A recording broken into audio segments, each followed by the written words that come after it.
আমরা তো মেসেজ দিব যে কখনো হিন্দু খ্রিস্টান বৌদ্ধ এবং কোনো ধরনের উপাসনালয়ে গিয়ে তোমরা আঘাত করবে না, তাদের ধর্মের উপরে গিয়ে অ্যাটাক করবে না, তাদের উপরে কোনো জুলুম করবে না, তাদের সঙ্গে ভালো ব্যবহার করবে। আমাদের ইসলাম বলেছে, ইসলাম এমন একটি ধর্ম যে ধর্ম মন্দির ভেঙ্গে মসজিদ বানাইবার পারমিশন দেয় না। এটার নামই হলো ইসলাম। ঠিক কিনা? অন্যরা আমি জানি না, কিন্তু আমরা সুন্নি যারা, এরা সবসময় শান্তির বিশ্বাসী আর সত্য কথাগুলি আমরা তুলে ধরি। এই জন্য সরকারের উচিত, প্রশাসনের উচিত আমাদেরকে সর্বোচ্চ ফেসিলিটি দেওয়া।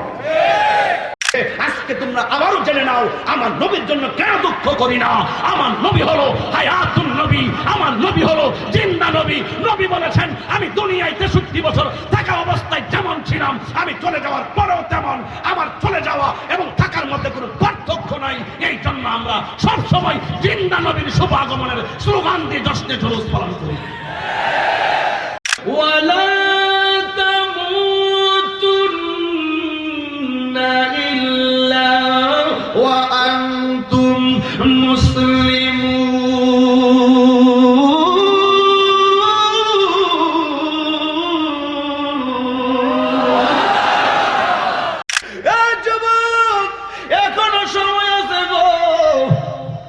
ওই কবরটাতে যাওয়ার আগে আমার নবীর মহব্বত হৃদয়ে ধারণ করো। যাই না শুই না কেমনে বিষধর সাপের মুখে বাবারে টেইয়া দিব গো। জবান খুলে কি আল্লাহু আকবার বলবেন না?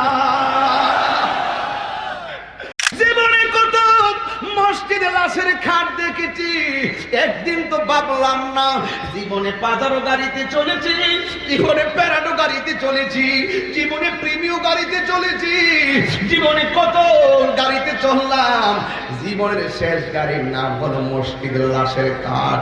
এই কাঠের কোনো চাক্কা নাই, মানুষের কাঠে বর করে আমার আসল বাড়িতে নিয়ে যাইব।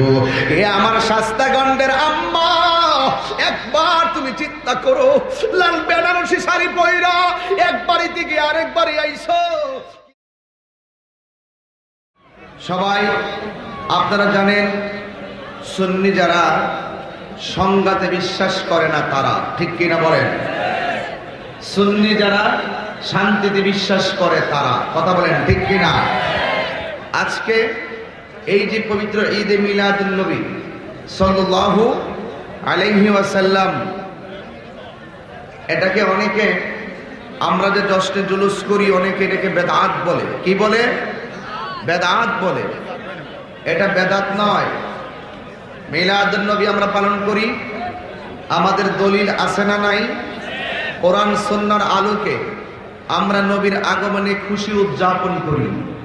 আলহামদুলিল্লাহ, আমরা দেখেছি, আমাদের আমল থেকে দেখেছি, অনেক মানুষ কিছুদিন পূর্বে এমনও বলেছে, এখনো কিছু আহলে হাদিস যারা, তারা বলে আমার নবীকে তারা জিন্দা নবী মানতে চায় না। কথা বলেন ঠিক না বেটি? এখনো আহলে হাদিসরা নবীকে জিন্দা নবী মানতে চায় না। একজন বলছিল, জিন্দা নবীকে আমি তালাক দিলাম। নাউজুবিল্লাহ, জোরে কর। ওনার নাম হলো আকরামুজ্জামান। ওনার নাম কি? আকরামুজ্জামান। এই বর্তমানে আরো অনেক হুজুররা ছিল যারা আমাদের স্টুডেন্ট লাইফে, তারাও এই কথাগুলো বলতো যে আমার নবী মরে পচে গলে মাটির সঙ্গে মিশে গেছে। নাউজুবিল্লাহ। আলহামদুলিল্লাহ, এখন সবাই, আগে যারা বলতো নবীকে মরা নবী এবং নবী মাটির সঙ্গে মিশে গেছে, এখন তারা আমার নবীকে জিন্দা নবী মানে। শুধুমাত্র এই আহলে হাদিসগুলা, এই বিভ্রান্তকারী দল, এরা শুধুমাত্র নবীকে জিন্দা নবী মানতে চায় না। কথা কোন ঠিক না বেটি? আমি চ্যালেঞ্জ করে বলতে পারি, এই 5 বছরের ভিতরে দেখবেন ওই মৌলবীরাও আমার নবীকে জিন্দা নবী মানতে বাধ্য হবে। যুগে যুগে দেখেছি অনেক বাতিলরা লেজ গুটিয়ে সুন্নি জামাতের মতাদর্শকে ধারাবাহিকভাবে গ্রহণ করছে। কথা বলেন ঠিক না বেটি? এবং আরেকটা কথা বলি, আমার স্টুডেন্ট লাইফে আমি দেখেছি অনেকে বলতো আমার নবীর অল বডিটা মাটির। কি বলতো? আমরা তাদেরকে ইচ্ছা মতো বলতাম না, নবীর অল বডি কি? নূর। এখন ইদানিং দেখা যায় ওই মৌলবীরা বলতেছেন নবীর বডিটা হইলো মাটি, রুহুটা হইলো নূর। এর মানে অর্ধেকটা মানছে। কথা কোন ঠিক না বেটি? এরপর দেখবেন 5-7 বছর পরে দেখবেন আবার অল বডি যে নূর, এটাও মানবে। কথা কোন ঠিক না বেটি? সারা জীবন বলছে ঈদে মিলাদুন নবী পালন করা বেদাত বেদাত বেদাত বেদাত। এখন দেখতেছি ওই মৌলবীর এই পিছন দিক দিয়ে ব্যানার লাগায়া ঈদে মিলাদুন নবীর মাহফিল করতেছে, দোয়া দুরুস করতেছে। এখন নতুন করে সুর লাগাইছে ঈদে মিলাদুন নবী যেমন তেমন জশ্নে জুলুস পাইলো কো তোর বাপের বাদাত পাইছে। কথা কোন ঠিক না বেঠিক? নবীর আগমনে যে ব্যক্তি খুশি হতে পারলো না সে আবু জাহেলের চাচাতো ভাই। হাত তুলে বলুন ঠিক কি না বলো?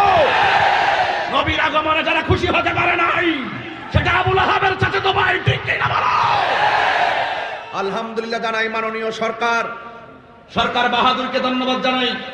প্রাণ খুলে আমি মমতাময়ী প্রধানমন্ত্রীর জন্য দোয়া করে যাই, যিনি মহামান্য রাষ্ট্রপতির গেজেট প্রকাশের মাধ্যমে আজকে সারা বাংলাদেশে পবিত্র ঈদে মিলাদুন নবীকে সরকারিভাবে স্বীকৃতি দান করেছেন। ঠিক কিনা বলেন? এই জন্য দায়িত্বহীন কণ্ঠে আমাদের মনের যে জ্বালা ছিল, আমাদের মনের যে বাসনা ছিল, ধাপে ধাপে ধাপে ধাপে আলহামদুলিল্লাহ কোরআন সুন্নাহর ভিত্তিতে আমরা এগিয়ে যাচ্ছি এবং রাষ্ট্রীয়ভাবেও আমরা এগিয়ে যাচ্ছি। তার বাস্তব প্রমাণ ব্রাহ্মণবাড়িয়ার জশ্নে জুলুস। ঠিক কিনা বলেন? এই জন্য আপনাদেরকে অনুরোধ করে বলবো, আমরা নবীর আগমনে খুশি না বেজার? আমি কেন রাগ করি জানেন? আমি এত সহজে রাগ করি না। আমি রাগ করি তখন আমাকে তুমি কালো বলো, আমার কোনো আপত্তি নেই। আমাকে তুমি ক্ষেতের পোলা বলো, আমার কোনো আপত্তি নেই। আমাকে মিসকিন বলো, আমার কোনো আপত্তি নেই। আমাকে এতিম বলো, আমার কোনো আপত্তি নেই। এই শায়েস্তাগঞ্জ পার্কিংবাসী আবারও দায়িত্বহীন কণ্ঠে নতুন করে তাহিরি আওয়াজ করে বলে দিয়ে যাবে শায়েস্তাগঞ্জের এই পার্কিং মাহফিলে। আমি আবারও বলতে চাই, এই পৃথিবীর সম্পদ আমার কাছে তুচ্ছ, এই পৃথিবীর ধন সম্পদ আমার কাছে তুচ্ছ, আমার ব্যাংক ব্যালেন্স আমার কাছে তুচ্ছ, আমার পজিশন আমার কাছে তুচ্ছ, আমার কণ্ঠ আমার কাছে তুচ্ছ, আমার রূপ লাবণ্য আমার কাছে তুচ্ছ, আমার পিতৃ সম্পত্তি আমার কাছে তুচ্ছ। এই শায়েস্তাগঞ্জবাসী আবারও নোট করে নাও তাহিরি কথা, আবারও কোট করে নাও, আবারও লিখে নাও, এই পৃথিবীর সব আমার কাছে তুচ্ছ, আমার নবীর মহব্বত আমাদের কাছে সর্বশ্রেষ্ঠ সর্বশ্রেষ্ঠ।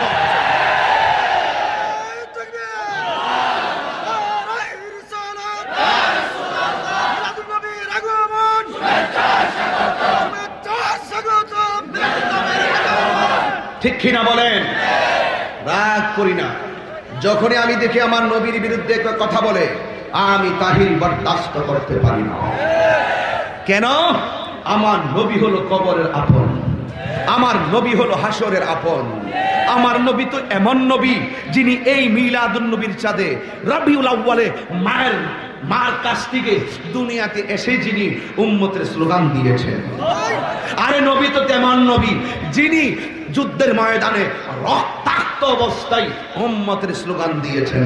নবী তো তেমন নবী দুনিয়ার থেকে যাওয়ার সময় নবী উম্মতের স্লোগান দিয়েছেন। নবী তো তেমন নবী, এখনো অনেক আশেকরা বলে আমরা যখন নবীর রওজা মুবারকে যাই, কানটা যখন নবী রওজার দিকে নিবন্ধ করি, এখনো দেখি নবী রওজার ভিতরে শুয়ে সাজদাই পড়ে উম্মতের জন্য কাঁদতেছে। আরো বড় করে বলেন সুবহানাল্লাহ বলেন। আপনাদের কষ্ট হলেও আমার কষ্ট লাগে না। আমাকে অনেকে বলে, বাড়ি থেকে বলে দেয়, এত পরিশ্রম করেন, এত কষ্ট করেন, এত চিল্লাচিল্লি করেন কেন?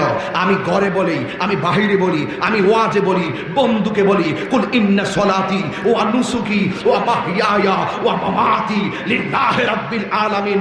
আমার সালাত, আমার কুরবানি, আমার জীবন, আমার মরণ একমাত্র আল্লাহর জন্য। ঠিক কিনা বলেন? এই জন্য আপনার জীবন যদি মায়া করেন, ভুল করবেন, সব কিছুর ঊর্ধ্বে গিয়ে আমার নবীকে ভালোবাসতে হবে। আর ঈদে মিলাদুন নবীর এই মাসটা হলো প্রেমিকদের মাস। ঠিক কিনা বলেন? তোমার ভালো লাগে না, কাঁথা মুড়ায়া ঘরে ঘুমায়া থাকো, আমরা তোমারে বলি না যে জশ্নে জুলুসে আসো। আমার বাবার টাকা আমি খরচ করবো, আমার মাথার গাম পায়ে ফেলামু, নবী নবী বলতে বলতে রাজপথে মিলাদুন নবী জুলুস আমি মরে যাব, তোমার সমস্যা কি?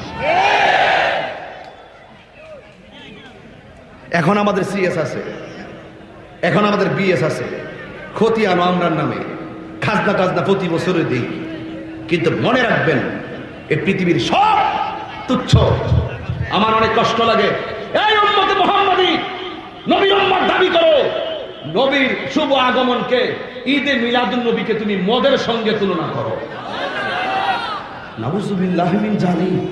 এই সমস্ত কথাগুলো যখন আমরা ফেসবুকের পাতায় দেখি, তখন ওয়াজ মাহফিলে আসার আগে আমার কয়, হুজুর আপনি কাউরে কিছু কইেন না, সুন্দর করে আপনি ওয়াজ করেন, কাউরে কিছু বলার দরকার নাই। কর তাহিরি নিয়ে এই কথা কয়ে বন্ধ রাখতে পারবে মুখটা?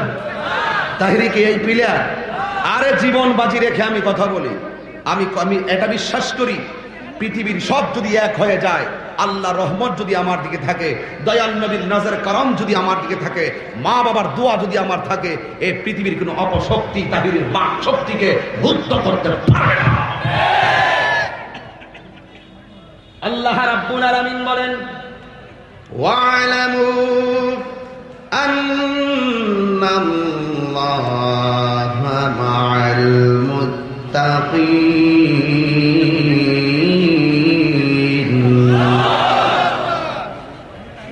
এই কথা বলবা তোমরা?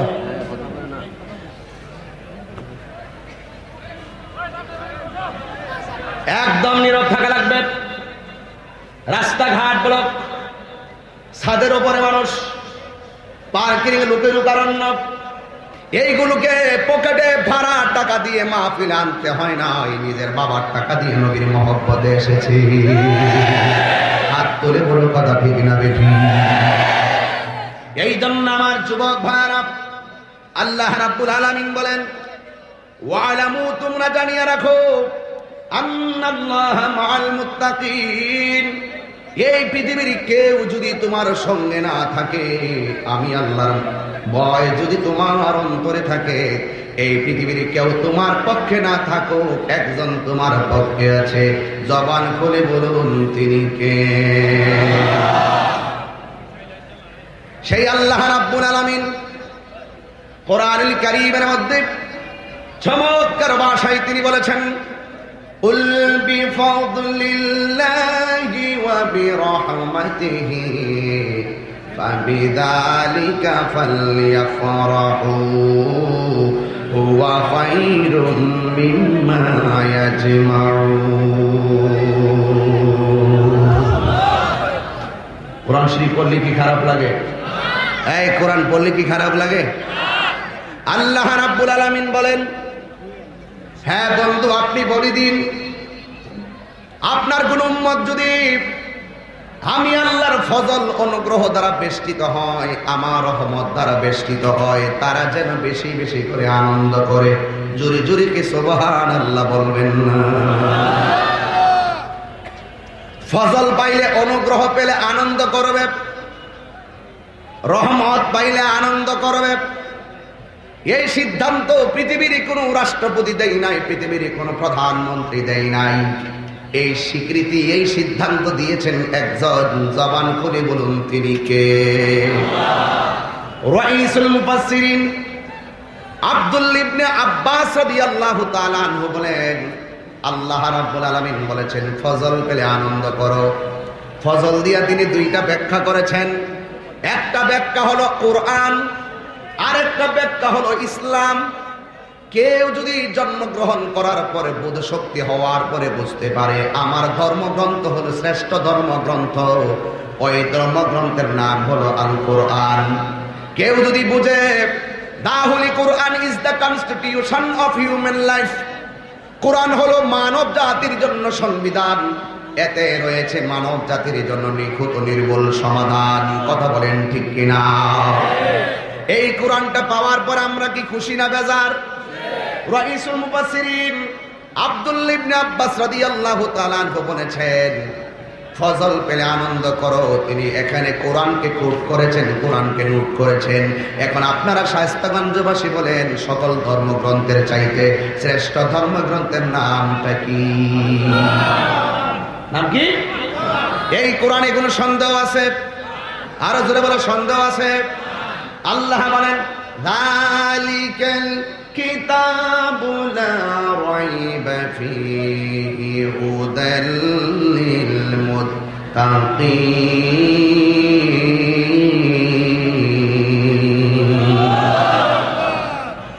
আপনাদের আগের আওয়াজ আর এখন আওয়াজের মধ্যে পার্থক্য পাইতেছি। কিছু পোলাপান ছোট আছেন, তখন আওয়াজটা বড় আছেন। এখন পোলাপান একটু বড় হয়েছে, আওয়াজ ছোট হইতেছে। কিরে, তোরা কি অন্য কোনো ট্যাবলেট খাইছিস? হ্যাঁ, ট্যাবলেট খাইলে না? এই বেটা, জীবনে কোনোদিন নেশা করো না, কইলে কণ্ঠ হারাইবা, জীবন হারাইবা, ইমান হারাইবা। কতক্ষণ ঠিক না বেঠিক? তো আপনারা আগে যে ডাকটা দিতেন এই ডাকটা আমি পাইতেছি না। তো আমি একটা ডাক দেই, দেখি আপনার আল্লাহ আকবার আওয়াজটা কেমন আওয়াজটা হয়। আমি চাই এই আওয়াজটা একটা জায়গায় যাইতো, জায়গাটা আপনারা চিনেন। কইতাম নি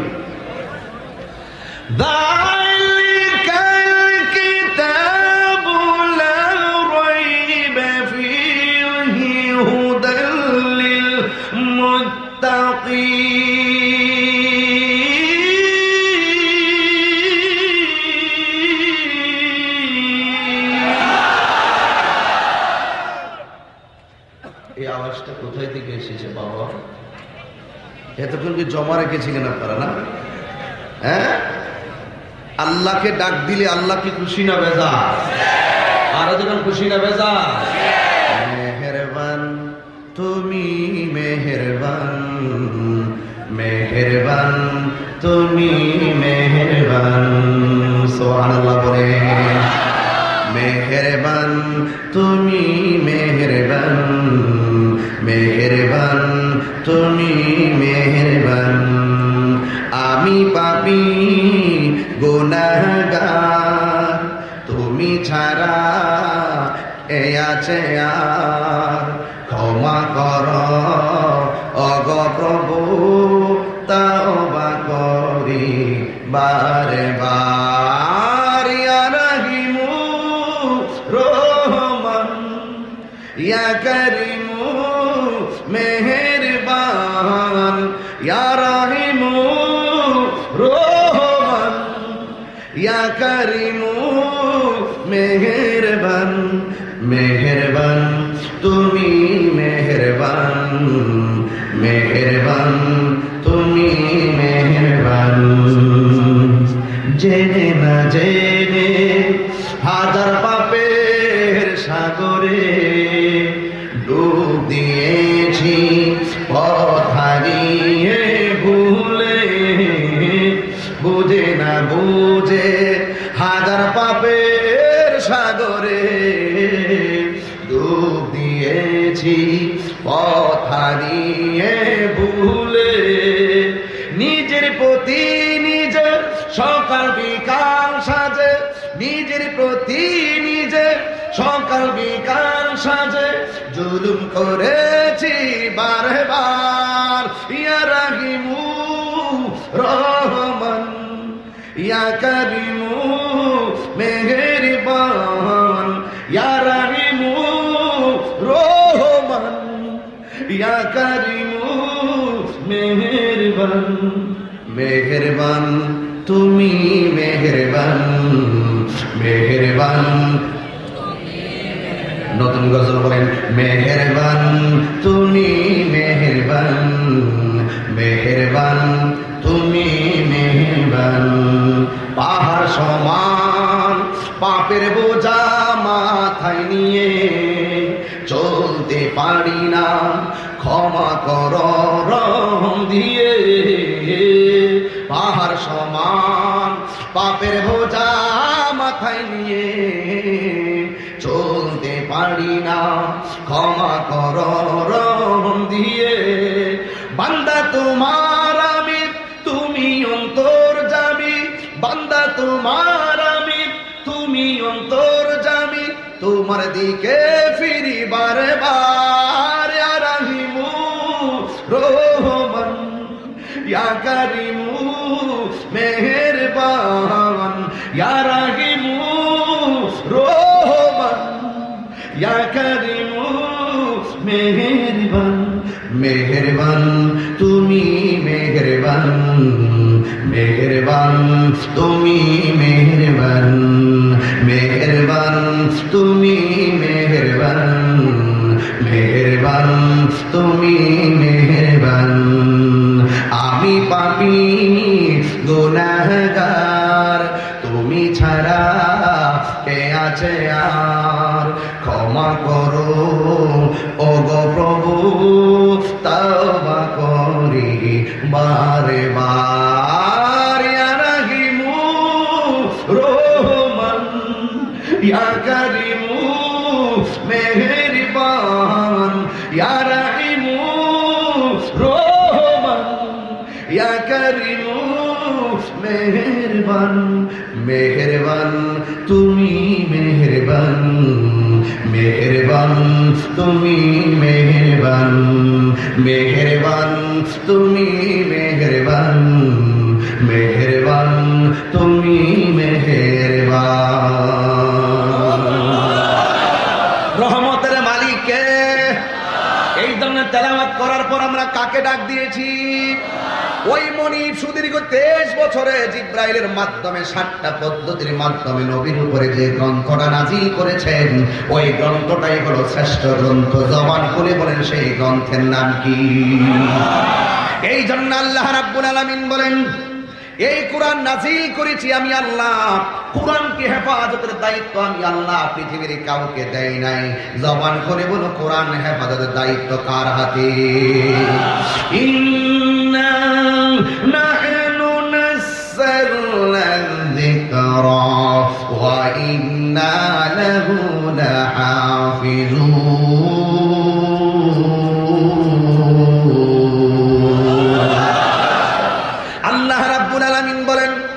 নিশ্চয় আমি আল্লাহ কোরআনকে নাজিল করেছি, এই কোরআনকে হেফাজতের দায়িত্ব আমি আল্লাহর হাতে রেখে দিয়েছি। প্রমাণ পেয়ে গেলাম, কেউ যদি কোরআনকে নিয়ে বস্তাবন্দি করে মেঘনা নদীতে ভাসিয়ে দেয়, কোরআনের অসুবিধা হবে না। এই কোরআনকে যদি জ্বালিয়ে পুড়ে কেউ বাসায়া দিয়ে মনে করে কোরআনের অস্তিত্ব বিলীন কইরা ফেলাইছে, কোরআনের কিচ্ছু হবে না। কেউ যদি কোরআনটাকে যে কোনো জায়গায় রেখে মনে করে যে কোরআনের সম্মান সব শেষ হইয়া ফেলাইছি, এতে কোরআনের চুল পরিমাণ কোনো এদিক সেদিক হবে না। জবানটা খুলে বলো কোরআনকে হেফাজতের দায়িত্ব কার হাতে? এখন বলবেন তাহিরি হুজুর, আল্লাহ রাব্বুল আলামিন এই কোরআনকে কোথায় কিভাবে রেখেছেন? আমি তাহিরি চট্টগ্রাম থেকে কচুয়া হয়ে এই মাহফিলের মধ্যে এসেছি। আমার একটা ঠিকানা আছে, এই কোরআনেরও একটা ঠিকানা আছে। কথাগুলো আপনারা সবাই জানেন। এই ছোট্ট ছোট্ট পোলাপানের জন্য, কিশোর বয়সের পোলাপানদের জন্য এই কথাগুলো আমি প্রায় মাহফিলে বারবার বলে থাকি। তোমার আমার ঠিকানা আছে, এই কোরআনেরও একটা স্থায়ী ঠিকানা আছে। আল্লাহ রাব্বুল আলামিন বলেন, বাল হুয়া কুরআনুম মাজিদুন ফি লাউহিন মাহফুজ।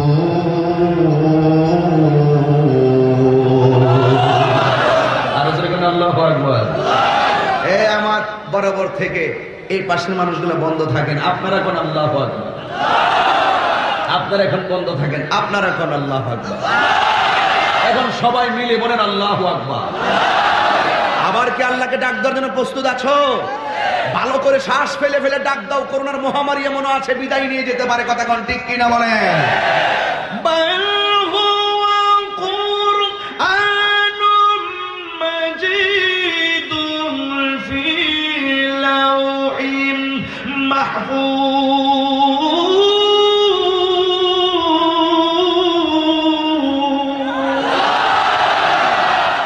এই কোরআন মোহরাঙ্কিত, এই কোরআন অঙ্কিত, এই কোরআন সংরক্ষিত, এই কোরআন সংযোজিত। কোরআন হলো দুনিয়ার কোরআন। জালিকাল কিতাব, এই কিতাবটা ওই কিতাব, যেই কিতাবটা লাউহে মাহফুজের মধ্যে আমার আল্লাহ সংরক্ষণ করে রেখে দিয়েছে। যদি আগুন লেগে ধ্বংস হয় এই শায়েস্তাগঞ্জের বইয়ের দোকান, বিশ্ব থেকে হারাবে না পবিত্র কোরআন, বিশ্ব থেকে হারাবে না পবিত্র কোরআন। কোরআন যেখানে মন চায় সেখানে রাখছে। কোরআনের অবমাননার দায় তুলে সহিংসতা জড়ানো কখনো উচিত নয়। কথা কোন ঠিক না বেঠি? খুব মনোযোগ দিয়ে কথাগুলো শুনবেন। কোরআন ছিল, কোরআন আছে, কোরআন এই জন্য কষ্ট হচ্ছে আপনাদের? রাগ করতেছেন নাকি আমার মধ্যে? আমি কিন্তু আমার মতো করে কথা বলতেছি। যাই বলি না কেন, দলিল ছাড়া তাহিরি কথা বলে না। তাহিরির পিছনে বক বক বহুত মানুষই করে। সামনে আসলে হুজুর একটা সেলফি তুলি,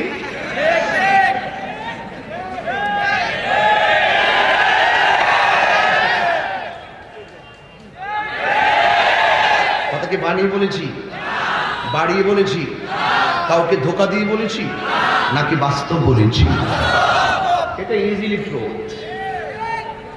you are already amazing player. আমি যা বলি সবই তোমরা বুঝো, ঠিক কিনা বলো? তাহিরিকে এখনো তোমরা চিনতে পারো নাই।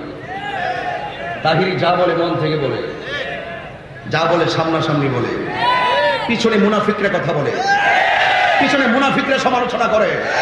হিম্মত থাকলে তাহিরির সামনে কোরআন কিতাব নিয়ে কথা বলবো। এতক্ষণ যে কথা বলছি দলিলের বাইরে করে কথা হচ্ছে। কোরআন শরীফ কাবা কারা নিয়ে একটা মূর্তির উপর রাখছে। রাখছে কোন দেশে? কুমিল্লা। রাখছে কোথায়? কুমিল্লা। কুমিল্লাতে রাখছে। কুমিল্লাতে প্রশাসন আছে না নাই? তদন্ত আছে না নাই? বিচার ওখানে হবে। তো এটারে কেন্দ্র কইরা সারা বাংলাদেশে একটা কোরআন অবমাননার প্রতিবাদে নিন্দা করো, অসুবিধা নাই, কিন্তু আন্দোলন করা, ওদের পূজা মণ্ডপে গিয়ে অ্যাটাকমূলক কথা বলা, তাদের ধর্মীয় উপাসনালয়ে হিন্দু খ্রিস্টান অন্য ধর্মের সংখ্যালঘুদের ধর্মীয় উপাসনালয়ে গিয়ে আঘাত করা কি মুসলমানদের সাজে? এই মুসলমানদের সাজে? লাকুম দীনুকুম ওয়ালিয়া দিন। তোমার জন্য তোমার দিন, আমার জন্য আমার দিন। 32টা দাঁতের ভিতরে আমার জিহ্বাটা যেমন নিরাপদ, এর চাইতে বেশি নিরাপদ থাকতে হবে মুসলমানদের কাছে এই দেশের হিন্দু ভাইয়ের। কথা বল ঠিক কিনা? এটার নামই হলো ইসলাম। এটার নাম কি? এটাই ইসলাম। ইসলাম বলছে তোমরা কখনো সংখ্যালঘুদের উপরে অ্যাটাক করবে না। তোমার উপাসনালয়ে তুমি উপাসনা করো, আমার মসজিদে আমি ইবাদত করব। যার যার ইবাদত সে করবে, কিন্তু কখনো একজনের দায় আরেকজনের উপরে চাপিয়ে দেওয়া যাবে। এগুলো মাথায় রাখবেন। ফেসবুক নামের গজবদারে বন্ধ রাখবেন। ফেসবুকে লেখালেখি আর উগ্রতা ছড়ানো এগুলো বন্ধ রাখবেন। মুসলমান আমরা শান্তিতে বিশ্বাসী। কথা বলেন ঠিক কিনা বলেন?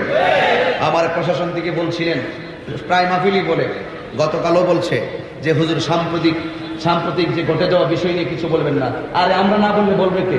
আমরাই তো মেসেজ দিব যে কখনো হিন্দু খ্রিস্টান বৌদ্ধ এবং কোন ধরনের উপাসনালয়ে গিয়ে তোমরা আঘাত করবে না, তাদের ধর্মের উপরে গিয়ে অ্যাটাক করবে না, তাদের উপরে কোনো জুলুম করবে না, তাদের সঙ্গে ভালো ব্যবহার করবে। আমাদের ইসলাম বলেছে, ইসলাম এমন একটি ধর্ম যে ধর্ম মন্দির ভেঙ্গে মসজিদ বানাইবার পারমিশন দেয় না। এটার নামই হলো ইসলাম। ঠিক কিনা? এগুলো আমাদেরকে বলার সুযোগ আমাদেরকে দিতে হবে। অন্যরা আমি জানি না, কিন্তু আমরা সুন্নি যারা, এরা সবসময় শান্তির বিশ্বাসী আর সত্য কথাগুলি আমরা তুলে ধরি। এই জন্য সরকারের উচিত, প্রশাসনের উচিত আমাদেরকে সর্বোচ্চ ফেসিলিটি দেওয়া। তাহিরে আসলে একটু সমস্যা হয়, কারণ অনেক মিসগাইডেড করার জন্য বিভিন্ন লোক আছে যায় হুজুর এত যায় না মোবাইলে নাচানাচি করে। আর আমার আজকে এখানে যারা আসছেন প্রশাসন, প্রত্যেকটা লোকের সাথে আমার একটা কলিজার সম্পর্ক দেখার পরে হয়ে গেছে। এদের জন্য দোয়া করবেন। প্রশাসন আমাদের ভয় না, প্রশাসন আমাদের সাহস। প্রশাসন আমাদের শত্রু না, প্রশাসন আমাদের বন্ধু। কথা বলেন ঠিক কি না? আমি ধন্যবাদ জানাই হবিগঞ্জ স্বাস্থ্যগঞ্জের প্রশাসনকে, যারা আমাদেরকে সহজভাবে মাহফিলটা করে আমাদের এই সাম্প্রদায়িক সম্প্রীতিকে জোরদার করার জন্য কিছু বক্তব্য তুলে ধরার সুযোগ করে দিয়েছেন। কথা বলেন ঠিক কিনা? একদল সুযোগ সন্ধানী মানুষ আছে যারা বিভিন্ন সময় ধর্মের দোহাই দিয়ে, বিভিন্ন উস্কানি দিয়ে দেশ জাতি এবং ধর্মটাকে প্রশ্নবিদ্ধ করার চেষ্টা করে। ওই সমস্ত প্রতারকদের কাছ থেকে আমাদের সকলকে সাবধানে থাকতে হবে। এরা প্রতারক, এরা ধোঁকাবাজ। এই জন্য কোরআনকে হেফাজতের দায়িত্ব কার হাতে? তো কে বা কারা কোরআন শরীফ নিয়ে রাখছে মূর্তির উপরে? হিন্দুই রাখলো না মুসলমানই রাখলো? এটা তদন্ত হইব, বিচার হইব। তোমারে তো জলে কেন গো? হ্যাঁ, তুমি নিন্দা জানাইতে পারো, এটার বিচার হবে। প্রমাণ এখন কি তদন্ত করতেছে, পাইতেছে না? এই জন্য অপেক্ষা করতে হয়, অপেক্ষা করতে হয়। হুট করে ফেসবুকের একটা স্ট্যাটাস দেখে রাস্তায় বের হয়ে পড়ো না, এতে তোমার জন্য বিপদ দেখে আসবে। কথা বলতে ঠিক না? এই আমরা সুন্নিরা সবসময় শান্তিতে বিশ্বাসী। কোরআনের কথা বলছিলাম, এই জন্য কোরআন নিয়ে যেহেতু ঘটনা ঘটেছে, এই জন্য কোরআনের উপরে আমি কিছু জোর দিয়ে প্রথম কথা বলতেছি, বোঝার জন্য বলছি। কথা বলেন ঠিক না? ঠিক। এই জন্য কোরআন হেফাজতের দায়িত্ব কার হাতে? এই কোরআনের ভিতরে দুইটা দিক আছে, একটা হলো ভালো আর একটা হলো মন্দ। ভালো পথে চললে যাবে জান্নাতে, আর মন্দ পথে চললে যাবে তুমি জাহান্নামে। আমার শাস্তাগঞ্জবাসী, আপনারা বলেন আমরা কি ভালো পথ বেছে নিব না মন্দ পথ? এই জন্য রাইসুল মুফাসসিরিন আব্দুল্লাহ ইবনে আব্বাস রাদিয়াল্লাহু তাআলা আনহু বলেন, দয়ার মধ্যে অন্যতম দয়া হলো তোমাকে কোরআন শ্রেষ্ঠ গ্রন্থ বানানো। দয়ার মধ্যে সবচাইতে বড় দয়া হলো আমরা শুকরিয়া আদায় করি, আল্লাহ এমন একটা ধর্মগ্রন্থ পেয়েছি যে ধর্মগ্রন্থের নাম জবান খুলে বলুন গ্রন্থের নাম কি?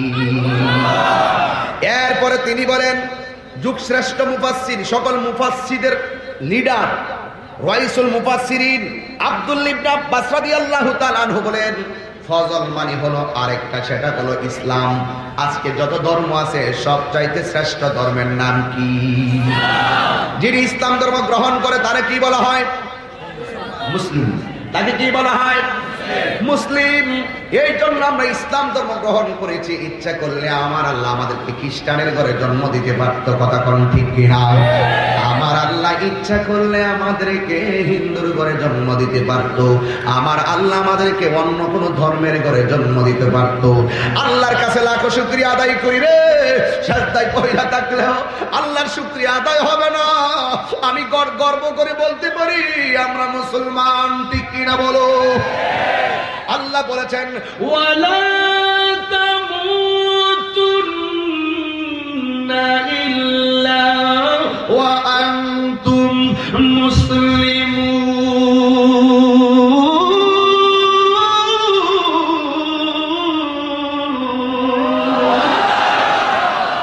আল্লাহ বলেছেন তোমরা মুসলমান না হইয়া মরিও না, মুসলমান না হইয়া মরিও না। আর ইসলাম ধর্ম গ্রহণ করলেই তো মুসলিম হয়, কথা কোন ঠিক কিনা বলেন? আল্লাহর কাছে লাখ শুকরিয়া, কাহার কাছে কালিমা পড়ে আমরা মুসলমান হওয়া লাগে নাই। আমরা জন্মসূত্রে মুসলমানের ঘরের মুসলমান। জোরে কোন সুবহানাল্লাহ। ইন্না দীনা ইনদাল্লাহিল ইসলাম।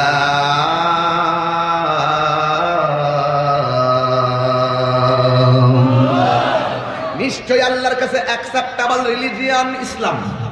আল্লাহর কাছে গ্রহণযোগ্য ধর্মের নাম কি? ইসলাম পেয়েছি আমরা, কি খুশি না বেজার?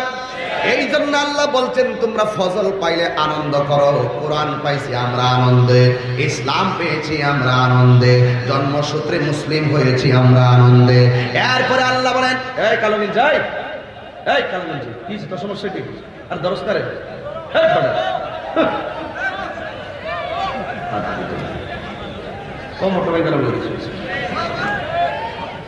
আমরা কি মুসলমান না? এত সুন্দর কথা বলতেছে, হেয়ার কাটারে মিস কল দিছে। এই মোবাইল নামক গজবের কারণে ফলাফল শেষ। সবটির সাফা সাফা ভাঙ্গে কি অবস্থা, ধস না অবস্থা। হ্যাঁ হ্যাঁ, এই সর্বনাশ। হ্যাঁ, মাথার টুপি নাই। প্রত্যেকটার মাথায় টুপি থাকলে মাহফিলটাতে মনে হইতো যে 1 লক্ষ লোক বসে রয়েছে। আর কালা টুপি নাই রয়েছে, কালা টুপি সামনের দিকে টুপি বইবেন।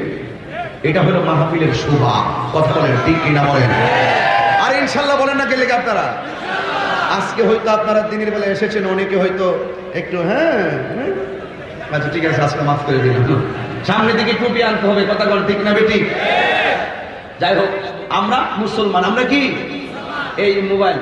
এই মোবাইলটা থেকে একটু দূরে থাকেন, হ্যাঁ বউ, ঠিক আছে? আর প্রেম করেন না, আর ফাঁসি দিয়েও মরেন না, এবং বিষ খাইও মরেন না, কেরির বুড়ি খাইও মরেন না। মন থাকবো, মন থাকবো, মন থাকবো, হ্যাঁ মনে থাকবো। তুমি যার লেগে বিষ খাইয়া মরবা, দেখবা হেই বিড়ি আরেক বেচারা লইয়া কি সুখে দিন কাটাইতেছে, আর তুমি কবর জুতা মারি খাইতেছ। আজকে দিকে নেশা কি চলবে না বন্ধ হবে? এবং ফাঁসি দিয়া মরা কি চলবে? বিষ খাইয়া মরা চলবে? কেরির বুড়ি খাইয়া মরা চলবে? আরে বেটা, তোর মা তোর দমক দিছে, একটু পরে ডাক দিয়ে তোর মানিক ভাত খাইয়া যা। এই মায়ের ধমকটাকে কোনোদিন কাল মনে করো না, বাবার ধমকটাকে কোনোদিন কাল মনে করো না। মা বাবার ধমকটা কিছুক্ষণ পরে আশীর্বাদ হয়ে যায়, ঠিক কিনা বলো? আমরা মুসলমান, শান্তি প্রিয় মানুষ। কথা কষ্ট হচ্ছে তাদের? এই জন্য আল্লাহ বলছেন,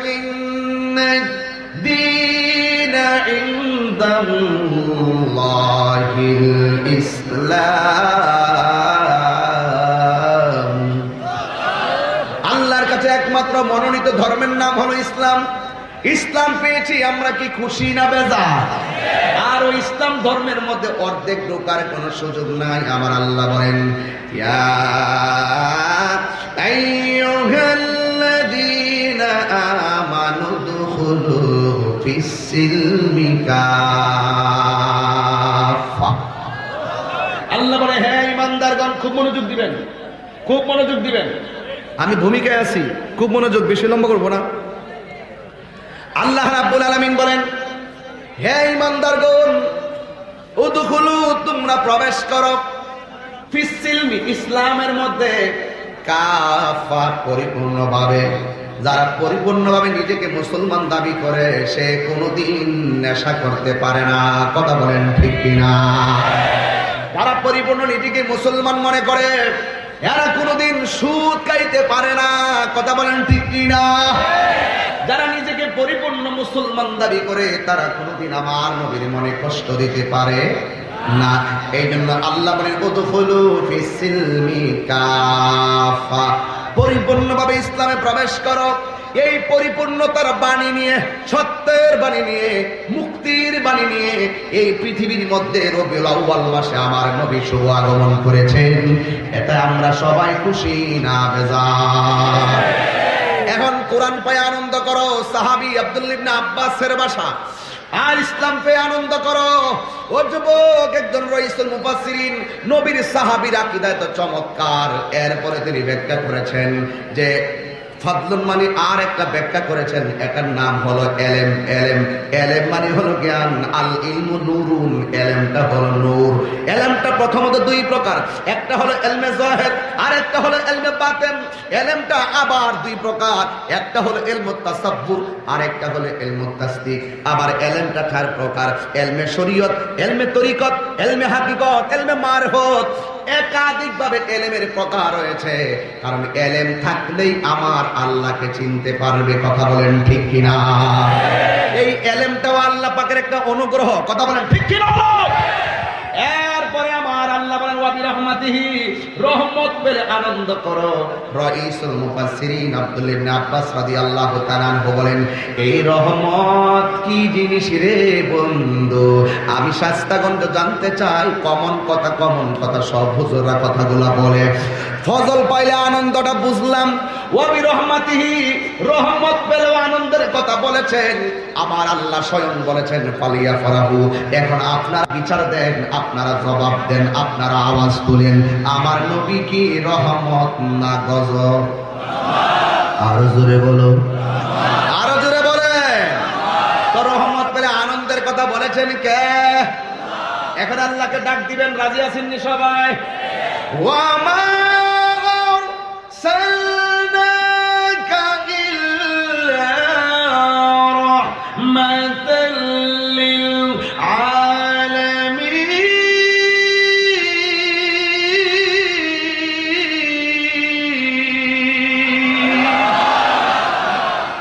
আমার নবীকে রহমত বানিয়ে পাঠিয়েছেন কে? আলহামদুলিল্লাহি রাব্বিল আলামিন। ওয়া মা আরসালনাকা ইল্লা রাহমাতাল লিল আলামিন।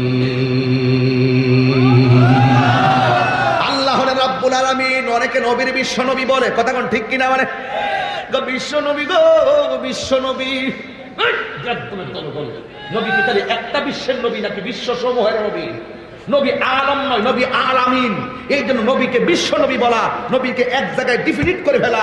আমার নবী হলো সকল বিশ্ব সমূহের নবী। আমার নবী হলো 18,000 আলম, 80,000 আলম, 18,000 মাখলুকাতের নবী হলো আমার রাহমাতুল লিল আলামিন। এই জন্য আমার নবীকে বিশ্ব নবী বললে আসমান থেকে জমিন পর্যন্ত এই খোলা জায়গাটাকে একটা বিশ্ব বলা হয়। এমন 80,000 আলম আছে, সকল আলম সমূহের নবী। এই জন্য আল্লাহ রাব্বুল আলামিন ওয়া মা আরসালনাকা ইল্লা রাহমাতাল লিল আলাম বলে নাই। আল্লাহ নিজের ক্ষেত্রে আলহামদুলিল্লাহি রাব্বিল আলাম বলে নাই, নিজের ক্ষেত্রে বলেছেন আলামিন, নবীর ক্ষেত্রে বলেছেন আলামিন। এই জন্য নবী হলো সকল 80,000 আলমের নবী, 18,000 মাখলুকাতের নবী। এই জন্য নবীকে বিশ্ব নবী বলা যাবে না।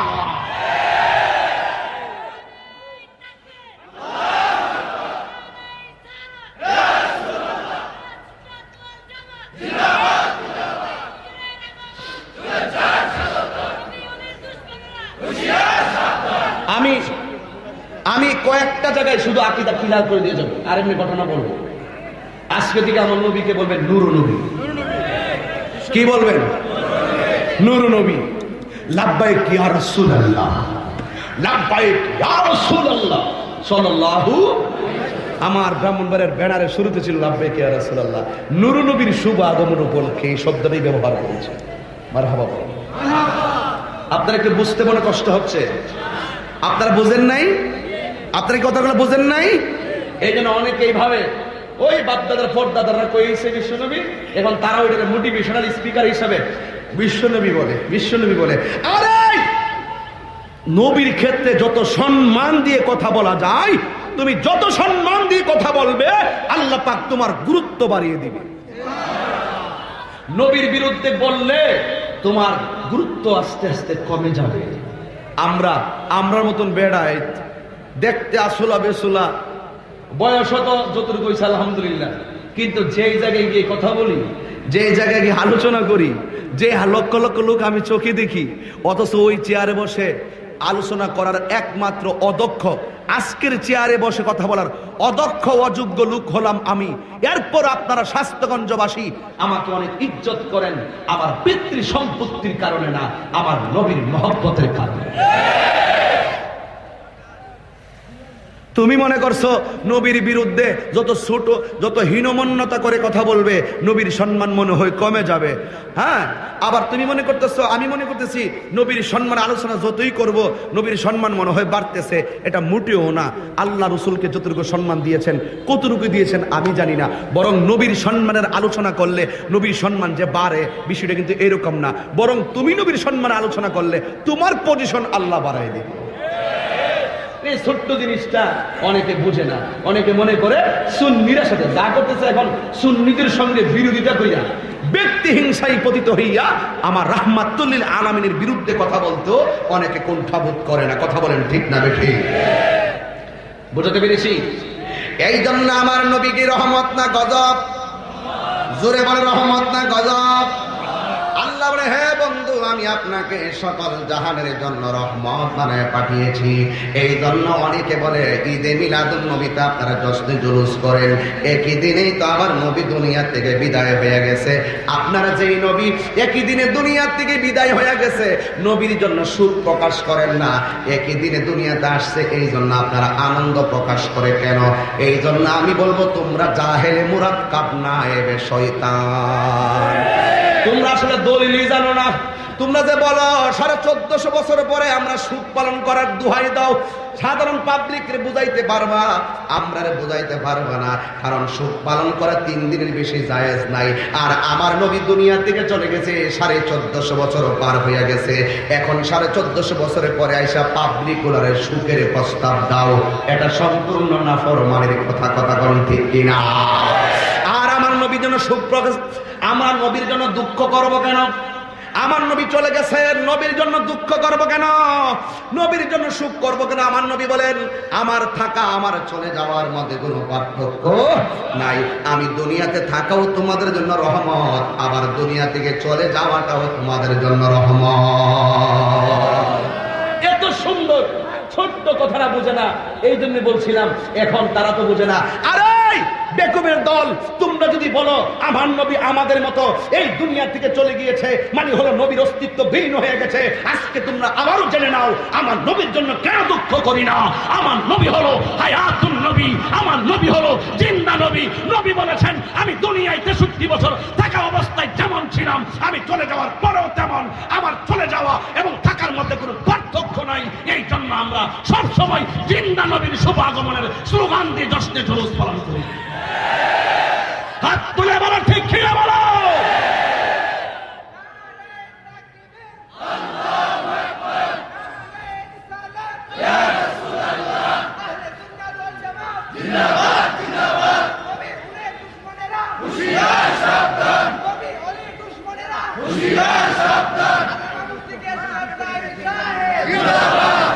একদম সিম্পল কথা। এই কথাটারে পাবলিকের মধ্যে একটা দান্দা লাগায়, দান্দা লাগানোর দিন শেষ। বাবা শাহজালালের বাংলাদেশ, দান্দা লাগানোর দিন শেষ। বাবা শাহপরানের বাংলাদেশ, দান্দাবাদের দিন শেষ। নাসিরউদ্দিন শিবাসানের বাংলাদেশ। বেশি উড়বা, উলুর মতন আগুন ফিরা মরবা। ঠিক কিনা? নবী আমার দুনিয়াতে এসেছেন রহমত হয়ে, কতক্ষণ ঠিক কিনা বলেন? এই জন্য যুবক, দুইটা রাস্তা আছে কোরআনের ভিতরে, একটা হলো ভালো রাস্তা আর একটা হলো মন্দ রাস্তা। যদি মন্দ রাস্তায় চলবেন আল্লাহ রাব্বুল আলামিনের কঠিন সাজা আছে না নাই? এখন আমার নবী দুনিয়াতে এসেছেন, আমরা আনন্দ করেছি, কতক্ষণ ঠিক কিনা বলেন? এখন আমার নবীর সিরাতুন নবীর উপরে আমি আবার কিছু কথা বলবো। আমার নবীর মিলাদুন নবীর কথার টোকা দিয়েছি, কারণ আমার নবীর মিলাদুন নবীর ব্যাপারে হাদিস তারা পায় না, অথচ সিহা সিত্তার কিতাবের একটা কিতাবের তিরমিজি শরীফের বাব এসেছে, বাবু মাজা আফি মিলাদিন নবী সাল্লাল্লাহু আলাইহি ওয়াসাল্লাম। যেই নবীর শুভ আগমনে একটা হাদিসের শিরোনাম পর্যন্ত এসেছে মিলাদুন নবী। যারা চোখ আছে, যাদের চোখে নূর আছে, এরাই শুধু এগুলা নিয়ে গবেষণা করে, আর যাদের চোখের মধ্যে নূর নাই এরাই মিলাদুন নবীর বিরোধিতা করে। কথা বলেন ঠিক কিনা? অনেকে বলে মিলাদুন নবীতে আমরা জিলাপি খাই, অনেকে বলে মিলাদুন নবী জশ্নে জুলুস করে তাবারক খাই, সিন্নি খাই, জিলাপি খাই। জিলাপি খাওয়া কি হারাম? কথা বলে তাবারক খাওয়া কি হারাম? এটা মিলাদ করার পরও হয় খাইতে পারবো, মিলাদের আগেও আবার হোটেল হাজি বিরিয়ানি হিসাবে বিক্রি করতে পারবো। আমরা খাই বিরিয়ানি, পা দেখে তাদের হয় চুলকানি।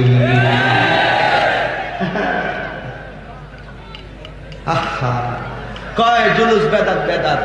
এই জুলুস আমরা কি করি? দুরূদ শরীফ পড়ি। কি করি? দুরূদ শরীফ পড়া কি বেদাত? আমরা নবীর শান গাই, শান গাওয়া কি বেদাত? আমরা হাঁটতে হাঁটতে আল্লাহর জিকির করি, জিকির করা কি বেদাত? আমরা আল্লাহর শান গাই, এটা কি বেদাত? আমরা ওয়াহদানিয়াতের স্লোগান দেই, এটা কি বেদাত? আমরা রিসালাতের স্লোগান দিই, এটা কি বেদাত? পাবলিককে কি ধোঁকা লাগাইতে চাই? রাস্তা দিয়ে হাঁটলেই বেদাত হয়ে যাইব? বেদাতের সংজ্ঞা তারা জানে না। তোমরা যে বলো এগুলো বেদাত, আমার নবীর আমলে কি এই সমস্ত মাইক টেক লাগায়, লাইটিং লাগায় এই পরিবেশে কি ওয়াজ নসিহত ছিল? তো এটা আর ওইটার মধ্যে পার্থক্যটা কি?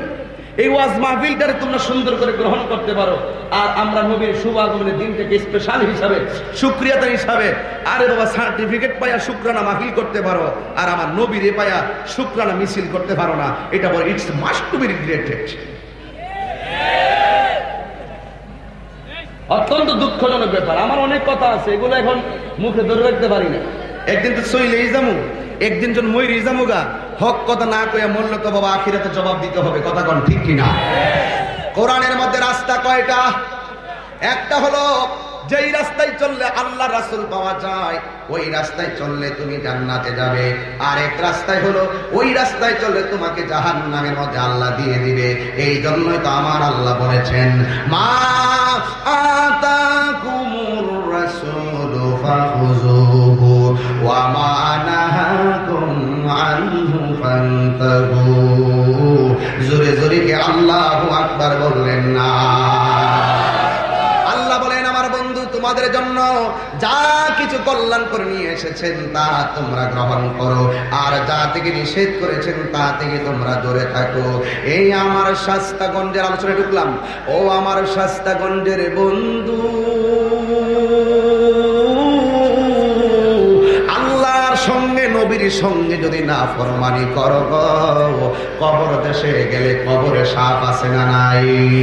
ওই কবরে আমার নবীর তরিকা মাইনা যদি কবরে যাও, কবরে নূর হবে। আর নবীর তরিকা মতো না চইলা, নবীর আদেশ না মাইনা তুমি যদি নবীর সঙ্গে গাদ্দারি করো, আল্লাহর কসম করে বলি কবরের ভিতরে আযাব আছে না নাই? এই জন্য যুবক, একটা লোকের সবসময় 5 ওয়াক্ত নামাজ পড়তো, ওই লোকটা রোজা রাখতো, ওই লোকটা হজ করতো, ওই লোকটা যাকাত দিত, কিন্তু ওই লোকটার জন্য ওই লোকটা যখন একদিন লোকটার মালাকুল মউত আজরাইল তার সামনে চলে এসেছে, নবীর আগমনে কেন আমরা খুশি? কেন সুন্নিরা নবী নবী করে গো? আমি তাহিরি কণ্ঠ একদিন থাকবে না, দিনে রাইতে 2টা 3টা করে মাহফিল করি। এই বছরও অনেকগুলা মাহফিল আমি লিখে ফেলেছি, কিন্তু হায়াত পাবো কিনা আমি জানি না। 24 সালে দাওয়াত লেখা চলতেছে, বিয়া তুমি মাফ করবেন, অহংকার করি না। না, এতদিন আমি থাকবো কিনা আমি নিজেও জানি না। মানুষ পাগলের মতন শুক্রবারে চুলটা আসে, কিন্তু আমি কতগুলা মাহফিল করি, কিন্তু ওই মাহফিল মধ্য থেকে অনেক মানুষ, আমি তো এই মাহফিলে প্রায় 3, 4, 5 বার আসছি, কিন্তু দেখা গেল এই মাহফিলের অনেক শ্রোতা ছিল, কিন্তু এইবার ওই শ্রোতাদের মধ্য থেকে অনেক শ্রোতা অন্ধকার কবর দেশে চলে গিয়েছে। এমন হতে পারে রে ও দাড়ি পাতনাওয়ালা মুরব্বীরা, ও আমার যুবক ভাইরা, ও আমার কিশোর বয়সের বন্ধুরা, এখন তোমরা হঠাৎ করে নীরব হয়ে গেলা কেন? কবরের কথা বলছি এই জন্য মনটা নরম হয়ে গেছে। ও বুঝেছি তোমার আব্বা বুঝি কবরে চলে গেছে, ও বুঝেছি তোমার আম্মা বুঝি দুনিয়া থেকে কবরে চলে গেছে। নবীরে মান্না কবরে গেলে মনে করবা তোমার আব্বা আম্মা সুখে আছে, নবীরে না মান্না কবরে গেলে মনে করবা তোমার বাবা মা কষ্টে আছে। কথা কোন ঠিক কিনা? এই জন্য একটা মানুষ আল্লাহওয়ালা, তার যেখানে কবর করা হয়, কবরটা করতে দেরি, কবরটা শেষ হতে হতে দেখে কবরের ভিতরে একটা সাপ আছে। এই সাপটা দেখা আরেকটা কবর পাল্টানো হলো, এই সাপ দেখা আরেকটা নতুন কবর করা হলো। ওই কবরটা করার পরে ওই কবরটা করা শেষ হয়ে গেছে, দেখতেছে ওই কবরের ভিতরে বিষধর সাপ দেখা যায়। এবার ওই কবর করে যারা তারা চলে গেছে আল্লাহর বন্ধুর কাছে, যাইয়া বলে ও আল্লাহর হাবিব,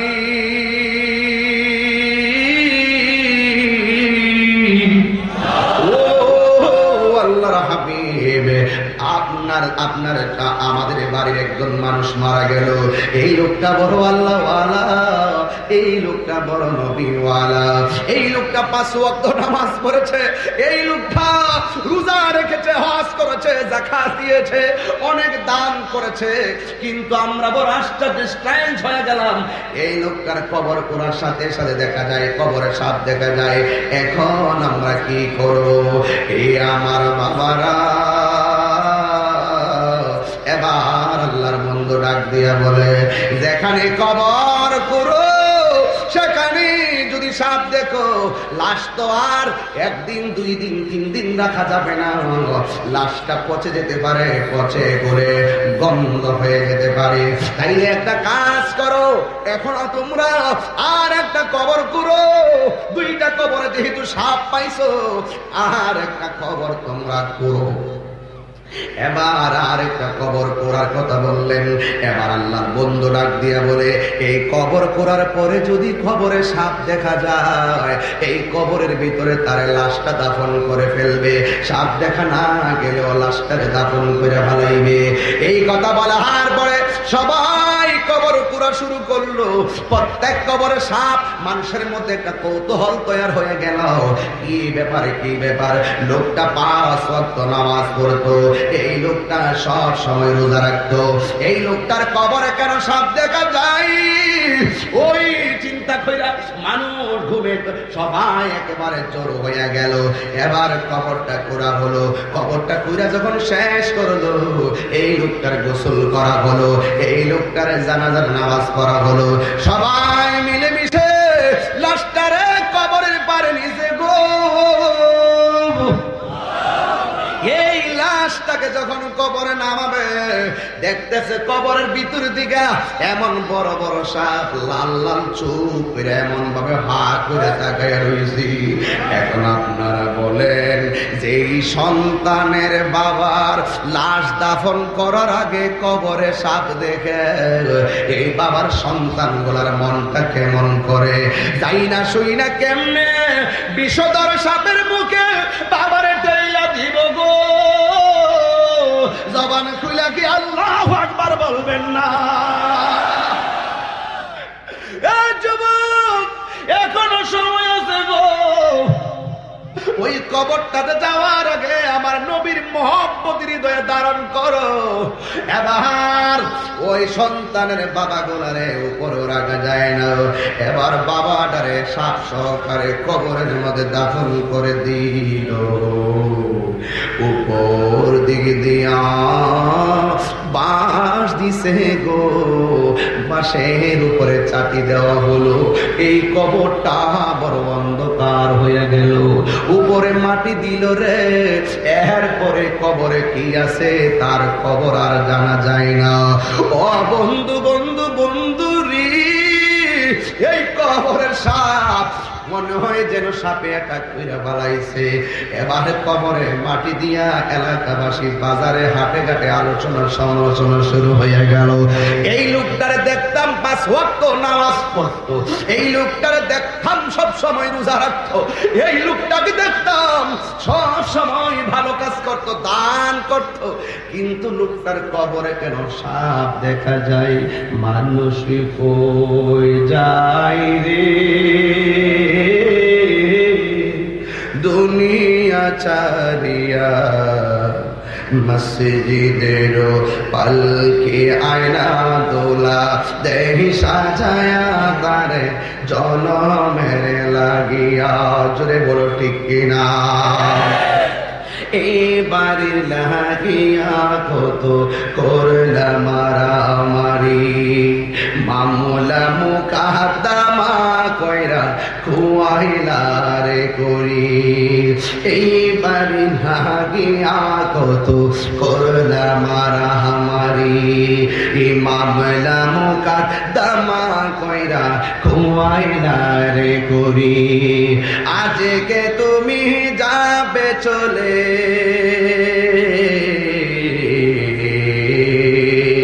আজকে তুমি যাবে চলে সব কিছু ফেলিয়া, মসজিদের পালকি আয়না দোলা দেই সাজায়া তার জনমের লাগিয়া। হায়রে এই মসজিদ আমার বুকের সামনে, এই মসজিদের মধ্যে জানাজার নামাজের খাট লাশের খাট আছে না নাই? জীবনে কত মসজিদে লাশের খাট দেখেছি, একদিন তো ভাবলাম না জীবনে পাজারো গাড়িতে চলেছি, জীবনে প্যারাডো গাড়িতে চলেছি, জীবনে প্রিমিয় গাড়িতে চলেছি, জীবনে কত গাড়িতে চললাম, জীবনের শেষ গাড়ির নাম হলো মসজিদের লাশের কাঠ। এই কাঠের কোনো চাক্কা নাই, মানুষের কাঠে বর করে আমার আসল বাড়িতে নিয়ে যাইব। এ আমার শাস্তাগণের আম্মা, একবার তুমি চিন্তা করো, লাল বেনারসি শাড়ি পয়রা এক বাড়ি থেকে আরেক বাড়ি আইছো, কিন্তু মনে রাখবা এই বাড়িতে তোমার স্থায়ী হবে না গো মা। রঙের বেনারসি শাড়ি খুললে রাইখা দিয়া তোমার এমন একটা কাপড় পরাইয়া দিব, পুরুষের জন্য 5টা কাপড় আর মহিলাদের জন্য হলো 3, পুরুষের জন্য 3টা কাপড়, মহিলাদের জন্য 5টা কাপড়। 2 জনের হাত ধরলাম, 2 জনের পাঞ্জাবি, আমারও পাঞ্জাবি, এই পাঞ্জাবিতে পকেট আছে, এই পাঞ্জাবিতে পকেট আছে, আমি তাহিরি পাঞ্জাবিতে পকেট আছে। চিরদিনের জন্য যে ড্রেস গো মা, ও মুরব্বি আব্বা, যে ড্রেসটা আমার শরীরে চিরদিনের জন্য লাগবো,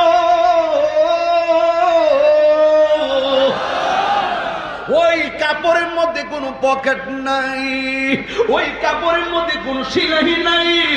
আমার চিরদিনের ড্রেসটা আমার গায়ে লাগার আগে আমাকে আল্লাহ চিনা লাগবে, নবী চিনা লাগবে।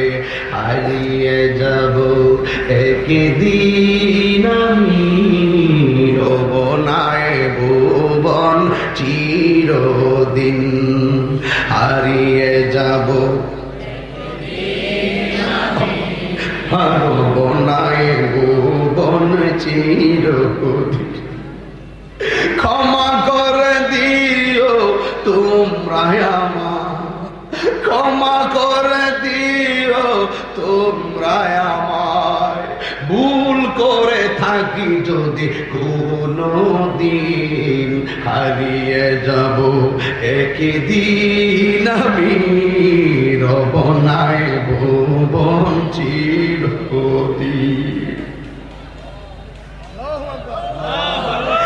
অনেকগুলা মুরব্বী আমার মাটির নিচে বসে রয়েছে, অনেকগুলা দাড়ি পাতনাওয়ালা মানুষ আমার নিচে বসে রয়েছে। আমার বড় বিয়াদবি হয়, মনে হয় ভুল হয়ে যেতেছে, এই জন্য সবাই সবার কাছে ক্ষমাটা চাই আনেন।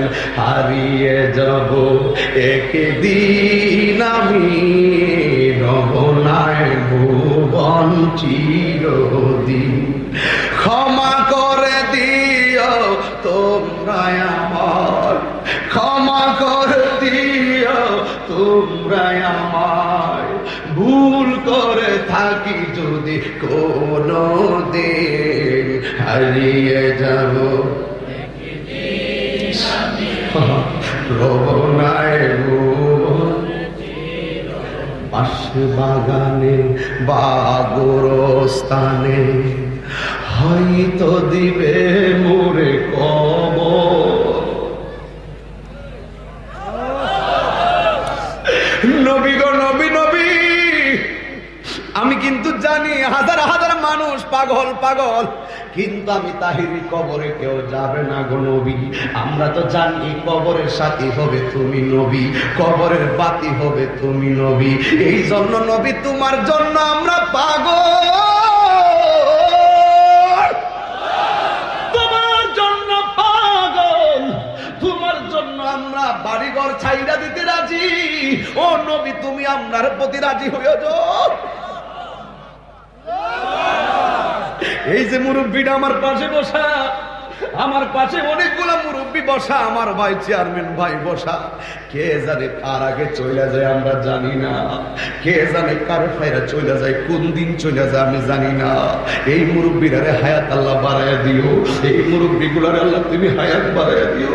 আমার বাপটারে হারাইছি, এখন মুরব্বীগুলারে আমার বাবা মনে হয়, বাবা মনে হয়।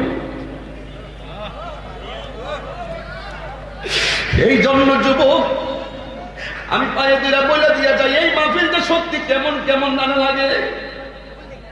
হ্যাঁ যুবক যুবক, আজকে থেকে ওয়াদা করা মিলাদুন নবীর মাহফিলে নবীর আগমনে খুশি হইয়া গোটা জিন্দেগিটারে সিরাতুন নবী দিয়া সাজাইয়া, নামাজ রোজা হজ যাকাত মার খেদমতে ইবাদত মহব্বত সোহবত দিয়া জীবনটারে সাজাও। দেখো তাকে দেখো, কবরের ভিতরে শুধুমাত্র সাপ আর সাপ। এলাকার মানুষ কই কি ব্যাপার, এই মানুষটা 5 ওয়াক্ত নামাজ পড়তো, এই মানুষটা রোজা রাখতো, এই মানুষটা দান করতো, এই মানুষটা এমন ভালো মানুষ ছিল, কিন্তু তার কবরের মধ্যে কেন সাপ দেখা যায়? এবারে একটা মুরব্বী কয়, শুনলে শুন, আমাদের চোখে লোকটা ভালো ছিল, এখন একটা জায়গা আছে তার কাছ থেকে বাতিনি খবরটা পাইতে পারি, ওই লোকটার নাম হলো তার স্ত্রী। আজ জিজ্ঞাসা করি তার স্ত্রীকে, তোমার স্বামী ভালো মানুষ ছিল, কিন্তু এমন কোন কাজ আসেনি যে এই কাজের কারণে আল্লাহ কবরে যাওয়ার আগে সাপ পাঠাইয়া দিছে? এবার সবাই চলে গেছে তার স্ত্রীর কাছে। একটা কথা মনে রাখো গো শায়েস্তাগঞ্জের মা, একটা কথা মনে রাখো গো আম্মা, তুমি যদি মারা যাও, তোমার স্বামী যদি কবরের পারে গিয়া বলে আমার স্ত্রীটা বড় বালা ছিল, আল্লাহ কয় যা যা তোর স্ত্রীটারে আমি জান্নাত দিয়ে দিলাম। কোন স্বামী যদি মারা যায়, স্ত্রী যদি বলে আমার স্বামীটা বড় ভালো মানুষ ছিল, আল্লাহ কয় যা যা তোর স্বামীটারে আমি জান্নাত দিয়ে দিলাম। হুন্না লিবাসুল লাকুম হুন্না লিবাসুল লাকুম ওয়া আনতুম লিবাসুল লাহুন্না। নারী হলো পুরুষের পোশাক আর পুরুষ হলো নারীর পোশাক। এই জন্য তারা চলে গেছে তার স্ত্রীর কাছে, যাইয়া ডাক দিয়ে বলে শোনো না, তোমার স্বামী মারা গেছে, আমরা তো জানি তোমার স্বামী 5 ওয়াক্ত নামাজ পড়ে, আমরা তো জানি তোমার স্বামী রোজা রাখে, আমরা তো জানি তোমার স্বামী অনেক ভালো মানুষ, কিন্তু কবরে যাওয়ার আগে কেন কবরে সাপ দেখলাম, তার কারণটা কি? স্ত্রীটা ডাক দিয়া বলে, ও সমাজপতিরা, ও আমার গোষ্ঠীর মানুষেরা, আমার স্বামী 5 ওয়াক্ত নামাজ পড়তো ভালো লক্ষণ, আমার স্বামী রোজা রাখতো ভালো লক্ষণ, আমার স্বামী দান করতো ভালো লক্ষণ, কিন্তু সমাজের মানুষ যেই কর্ম দেইকা তারে ভালো কয়, কিন্তু আমি স্ত্রী তার একটা কর্মের কারণে আমি অসন্তুষ্ট ছিলাম। জিজ্ঞেস করা হয় সেই কাজটা কি? ওই আমার স্বামী ব্যবসা করতো, এই ব্যবসার মধ্যে যেই মালগুলা বন্টন করে দিত, এই ব্যবসার মধ্যে মালগুলা যে ওজন করত, ওই মালের সঙ্গে পাথর মিলাইয়া দিয়া ব্যবসা করত, হালকা কিছু পাথরের কণা কঙ্কর দিয়া দিয়া ওজন করত। যেমন মনে করেন গমের ভিতরে পাথর দিয়া ওজন বাড়াইতো, যেমন মনে করেন সরিষার ভিতরে মাটির কণা দিয়া ওজন বাড়াইতো, যেমন মনে করেন জব ওই মাটির পাথরের কণা দিয়া ওজন বাড়ায়া বাড়ায়া বিক্রি করত। এই অভ্যাসটা ছিল অনেক খারাপ। আমার স্বামী এইভাবে অন্যায় করে মানুষকে ধোঁকা দিত। আজকে যারা ব্যবসা করেন ফলের ব্যবসায়ী, একটা কথা বইয়া দিয়া যায়, আপনারা আঙ্গুর ফল মাপ দিবেন, ও ব্যবসায়ী বন্ধুরা যদি দোকান খোলা রাখেন ফলের ব্যবসায়ী আপনাদের বইয়া দিয়া যায়, আপনি যদি আঙ্গুর বিক্রি করবেন, অথবা আপনি যদি আনার ফল বিক্রি করবেন, অথবা আপনি যদি আপেল বিক্রি বিক্রি করবেন, একেবারে নেট আছে, নেটের মধ্যে আঙ্গুর ফল আপেল গুলো দিয়া বিক্রি করবেন। এমন অনেক দোকান পাওয়া যায় ঠুঙ্গার মধ্যে আপেল দিয়া বিক্রি করে, কিন্তু ঠুঙ্গার নিচে দিয়া এত মোটা একটা কাগজ লাগাইয়া 250 গ্রাম 300 গ্রাম এমনি বাড়ায়া রাখে। এমনি ওজন দিয়া পাবলিককে ধোঁকা দিলে ওই বেডার মতন কবরে সাপ আছে না নাই? এখন বলবেন হুজুর আমার শাস্তা গন্ডের মানুষ বড় ভালো, আমি বলবো তাইলে শোনো আরেক কথা, আমার দেশের মধ্যে দুধ ব্যবসায়ী আছে না নাই? দেখবা দুধ ব্যবসায়ীরা দুধ ব্যবসা করে, 2.5 কেজি দুধের মধ্যে 0.5 কেজি পানি মারে। আর জোরে বলেন ঠিক না বেঠি? 2.5 কেজি দুধের মধ্যে 0.5 কেজি পানি দিয়া 3 কেজি বানাইয়া মানুষগুলারে ওজন বাড়াইয়া ধোঁকা দেয়। এইরকম ধোঁকা যারা দিবে ওই কবরের ভিতরে সাপ আছে না নাই? আর জোরে বলো আছে না নাই? এই জন্য আমার আব্বারে মরতেই যেহেতু হবে, কবরে যেহেতু যাওয়া লাগবে, যাওয়ার আগে আমরা আমাদের জীবনটাকে রহমাতুল্লিল আলামিনের প্রেম ভালোবাসা দিয়ে সাজাইবার দরকার আছে না নাই? আর জবান করে বলো আছে না নাই? এই জন্য যুবক, তোমার বাবা মারা গেছে, অন্তত পক্ষে সপ্তাহে একবার গিয়ে, আগামীকাল কি বার? আরো জোরে কেন কি বার? আগামীকাল শুক্রবার, জুম্মার নামাজের পরে দাদা যদি মারা যায় দাদার কবর জিয়ারত করবা, বাবা যদি মারা যায় বাবার কবরটাকে জিয়ারত করবেন। রাজি আছেন না নাই? মা যদি মারা যায় মায়ের কবর জিয়ারত করবেন। কেন কেন কেন?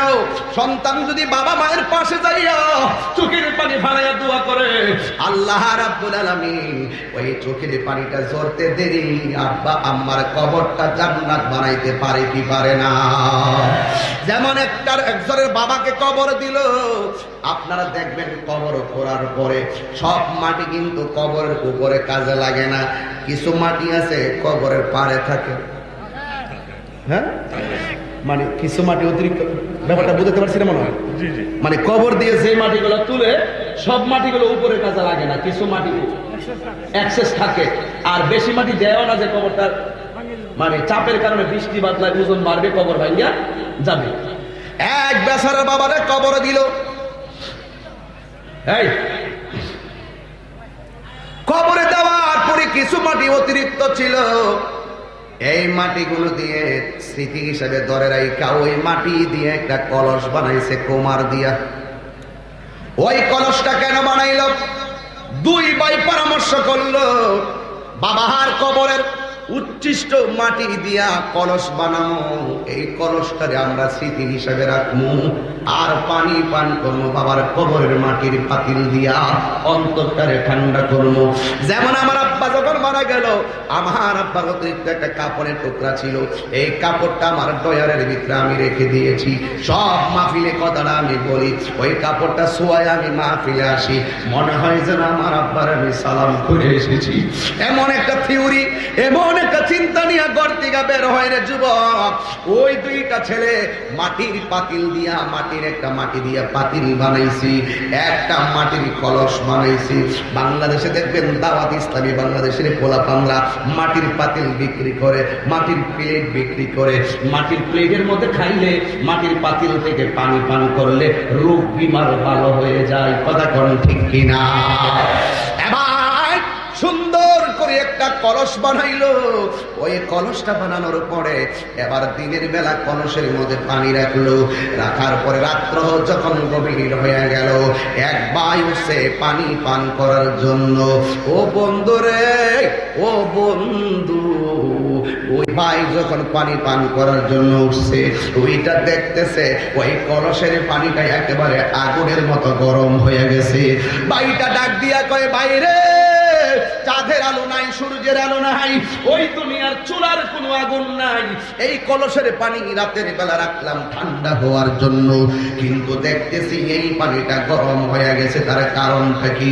এবার বড় ভাই ডাক দিয়া কয়, ঠিক আছে, একটা কাজ করো, এই পানিটা ফেলে দাও, এখন আবার নতুন করে পানি দাও।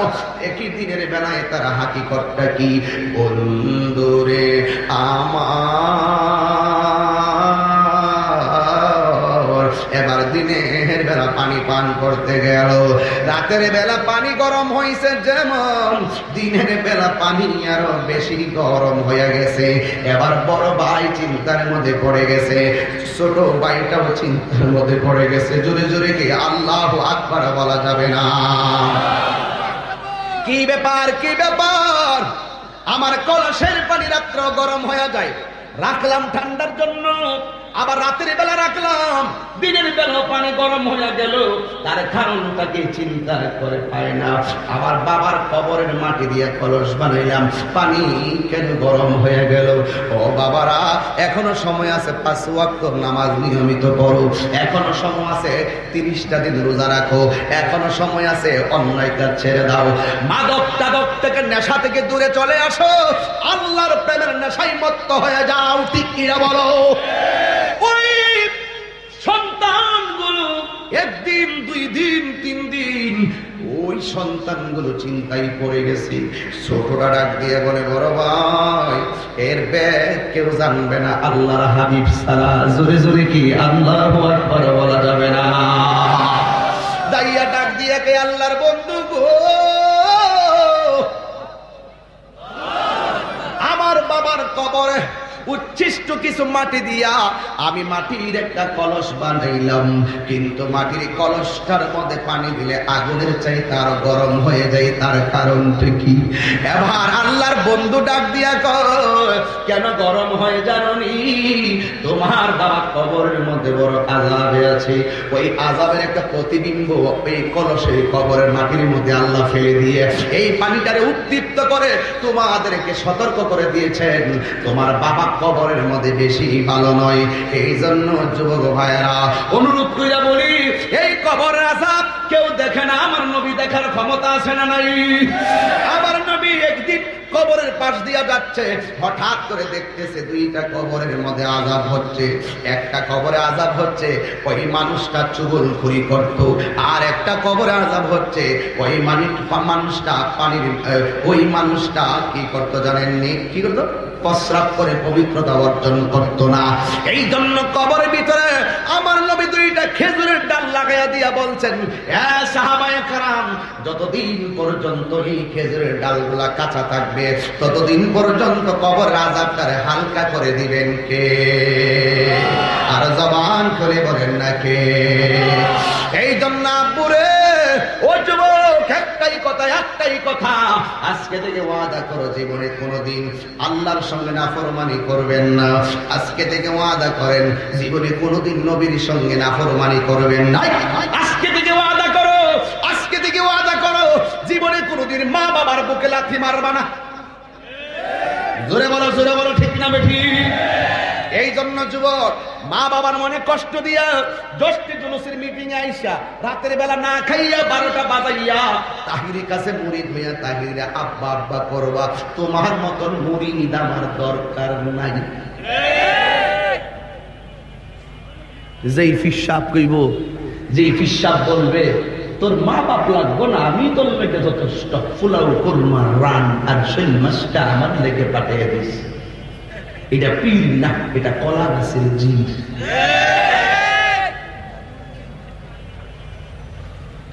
যেই ফিরে মুরিদ কইরা সন্তান আর মায়ের মধ্যে লাগাইব দ্বন্দ্ব, এই ফির 1 নম্বর বন্ধ।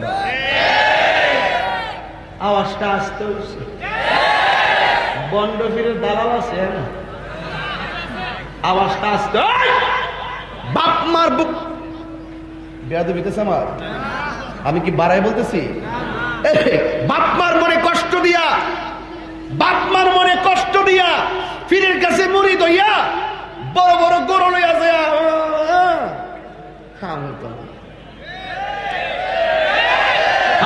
হাত লাগো যুবককে আমার সঙ্গে একমত কর।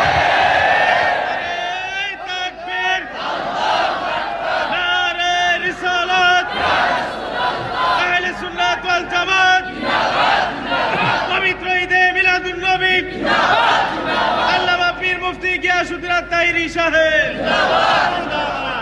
আমার জানা মতে আমরা সুন্নি জামাতের যে পীর মাশায়েখরা আছে, আমি আজ পর্যন্ত 19 বছর ওয়াজ করি।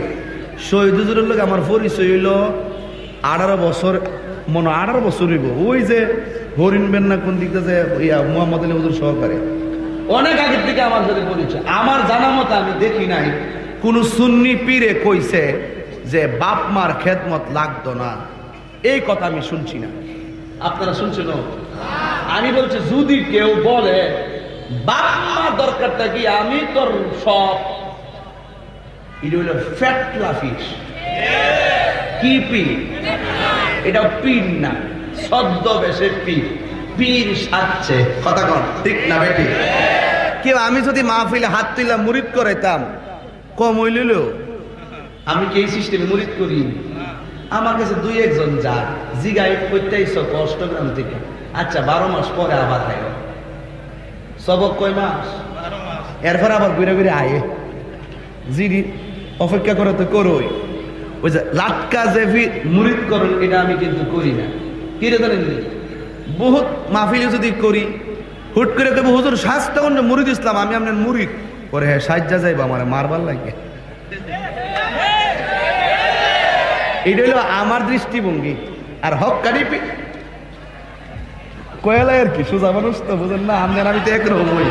আমরা এলাম সকলকে মিললা দিনের বেলা মাহফিল হইলো চেয়ারম্যানটা পাওয়া যা, সন্ধ্যার বেলা হইলে পাওয়া যা, তালুকদার সাহেব রাত্রেবেলা হইলে পাওয়া যা, 3টার পরও পাওয়া যা। এটি হইল মনের মানুষ। আওয়াজটা আসতে হয়েছে, জোরে কন, জোরে কন। সুন্নি যারা তাদের সঙ্গে আসি আমরা, ঠিক না বে ঠিক? তো এই জন্য বলছিলাম বাবা মারে সম্মান করলে কোন পীরে কইতো না তুই করছস কি লেগিয়া। এটি হলো সত্যিকার পীরের আলামত। কথা কন ঠিক কিনা? অনুরোধ করে বলি, বাবা মারে কষ্ট দিয়ে আমরা কখনো অন্যদিকে পা দিব না। আর আমি একটা জরিপ করছি এই 5-6 বছরের ভিতরে, কইতাম নি এই 5-6 বছরের ভিতরে আমি একটা জরিপ করছি। জরিপটা হইল এই ইদানিং যে পোলাপানগুলো, মানে পোলাপানগুলোর ব্যাপারে বাপ মা আমাদের কাছে অভিযোগ করে, এটা হলো বেশিরভাগ হলো নেশার কারণে। নেশা আছে না, নেশা নেশা বাবা টাবা আছে না, এই নেশার কারণে যেই ছেলেটা নেশা খায়, এই ছেলেটা কখনো তার মারও শান্তি দেয় না, ভাই বোনও শান্তি দেয় না, সমাজের কাউরে শান্তিতে থাকতে দেয় না। কথা কোন ঠিক না? এই নেশাখুর দিয়া যেই কোনো কাজ করানো সম্ভব। এই জন্য আজকে থেকে ওয়াদা করব, আমরা আর কোনোদিন নেশা করব। আওয়াজটা আসতে হয়েছে, নেশা করব।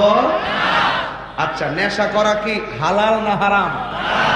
এখন আপনারা বলবেন বন্ধ। কি বলবেন? বন্ধ। বাবা তো ঠুড়ি লড়ছে না, দাঁত আমি কিন্তু এলাকার জামাই, কিন্তু বাবার আছে, কিন্তু বিয়া কিন্তু আমি করছি, বইছি না কইলাম, বাবার আছে। কিন্তু নেশা নেশা আর আওয়াজটা জরুরি। নেশা, ইয়াবা, ফেন্সি, গাঞ্জা, সুদ। সুদ করে আসি দিবে, এটা কইতে আমাদের মজা লাগে রে। আমাদের দেশের ম্যাক্সিমাম মসজিদের সভাপতি সুদকুর।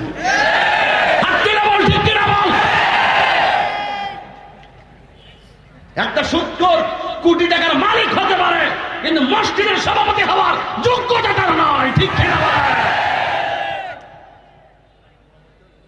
হারামখোরের কাছে যখন ভালো কাজের দায়িত্ব যা এই সমাজের, করোনা ছাড়া কি চাইব? কথা ঠিক কিনা? করোনা কি এমনি আইছে মনে করুন? যেই মাত্র আমরা কিছু ফলাফল আছে বিহা কইরা নিজের মাত থেকে হোক শাশুড়ির প্রাধান্য বেশি দেয়, নিজের ভাই বোন আত্মীয় স্বজন থেকে নিজের মাত থেকে বউরে বেশি প্রাধান্য দেয়। এরপরে নিজের মা বাপরে বৃদ্ধাশ্রমে রাখা হ্যাঁ 5তলা বিল্ডিং এ যায় বসবাস করে। শাস ভাতিজা এতিম ভাতিজার সম্পদ সে অন্যায়ভাবে বুক করে খায়, ওজনে যখন কম দেয় এবং মানুষের যখন প্রতারণা করে, সুদ যখন উপেন খাওয়া শুরু করছে, আল্লাহ করোনা নামক ভাইরাস দিয়া সব সুদকুর টুৎকুর যা আছে ক্ষমতাসীন রাষ্ট্রগুলোরে স্তব্ধ করে দিছে। এই জন্য বলতে হবে জোরে মহব্বতে বলবেন, নেশা, ইয়াবা, ফেন্সি, গাঞ্জা, ডেন্ডি, চুরি, ডাকাতি, রাহাজানি, মুনাফিকি, সুদ, ঘুষ, ওজনে কম দেওয়া, ওজনে কম দেওয়া, জোরে বলুন। ওজনে কম দেওয়া। আচ্ছা ঠিক আছে, এবার আসো, বলবেন চলবে। নামাজ, হ্যাঁ, জোরে কও, জোরে জোরে জোরে। নামাজ, রোজা, হজ, যাকাত, ইবাদত, খেদমত, মহব্বত, সোহবত, ভালো কথা, হক কথা, সত্য কথা, ন্যায্য কথা, চুরি,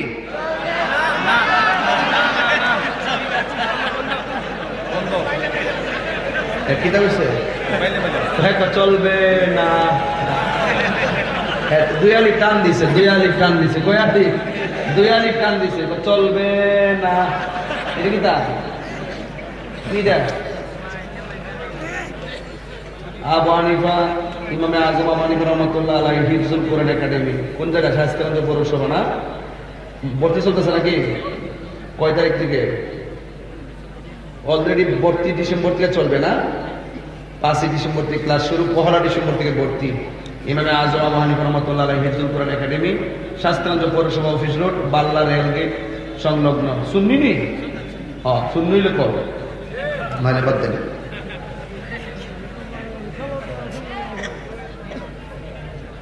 আপনার মনে একটু কষ্ট পাইছেন, ঠিক না? আপনারা কি দুঃখ পাইছেন? আচ্ছা শোনেন, এই যে একটা মাহফিল যে প্রতি বছর হয়, আপনারা কি বেজার হন নাকি? আর আমারা যে প্রতি বছর এরা দাওয়াত করে, আপনারা কি রাগ করেন নাকি? আবার নিকন একটা বক্তা কত আয়ে, বারবার আয়ে, ধুনছি ওই বাবা, আমার তো মনে চাই আপনাদের দেখে একটু দোয়া নেওয়ার জন্য। এখন একটা লোক হাত তুললে, এই একটা লোক হাত তুললে তবে হুজুর আগামী বছর এই মাহফিলে, মিলাদুন নবীর মাহফিলে আমি একটা গরু দিব।